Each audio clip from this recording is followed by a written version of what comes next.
মধ্যপ্রাচ্যের মতো তেল সমৃদ্ধ একটি দেশ হতে পারত বাংলাদেশ। হ্যাঁ, আপনি ঠিকই শুনেছেন। সালটা 1988। তখন বাংলাদেশে জেনারেল এরশাদ ক্ষমতায়। সেই সময় পঞ্চগড়ের তেঁতুলিয়ার শালবাহান সীমান্ত অঞ্চলে সন্ধান মেলে এক বিশাল তেলের খনির, যেখানে মজুদ ছিল crore crore barrel kerosene, diesel, octane সহ বিভিন্ন মূল্যবান তেল। এই খবরটি পাওয়া মাত্রই সরকার উঠে পড়ে লাগে এই তেলের খনিটি আবিষ্কার করার জন্য। ফ্রান্স, জার্মানি থেকে আসে বিশেষজ্ঞ দল।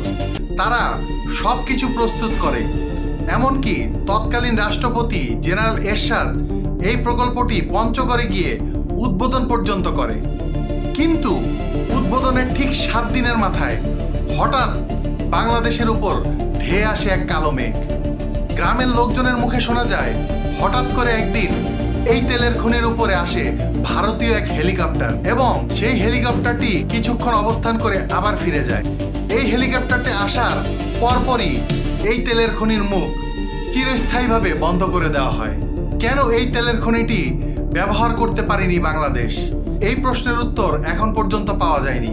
কিন্তু সীমান্তের ওই পারে মাত্র 5 কিলোমিটার দূরে ভারত ঠিকই এই একই তেলের খনি থেকে লক্ষ লক্ষ কোটি কোটি ব্যারেল তেল উত্তোলন করছে সেই 88 সাল থেকে এই পর্যন্ত, যার মজুদ এখন পর্যন্ত শেষ হয়নি। বিগত 36 বছরে বিভিন্ন সরকার আসলো এবং গেল, কোনো সরকারই এখন পর্যন্ত উদ্যোগ নেয়নি এই তেলের খনিটি পুনরায় চালু করার জন্য।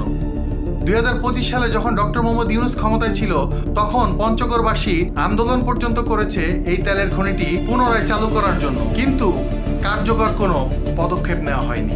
বিশেষজ্ঞরা বলছেন, এই তেলের খনিটি যদি চালু করা যায় তাহলে বাংলাদেশ তেল সমৃদ্ধ হবে এবং বাংলাদেশের অর্থনীতি নতুন উচ্চতা স্পর্শ করবে।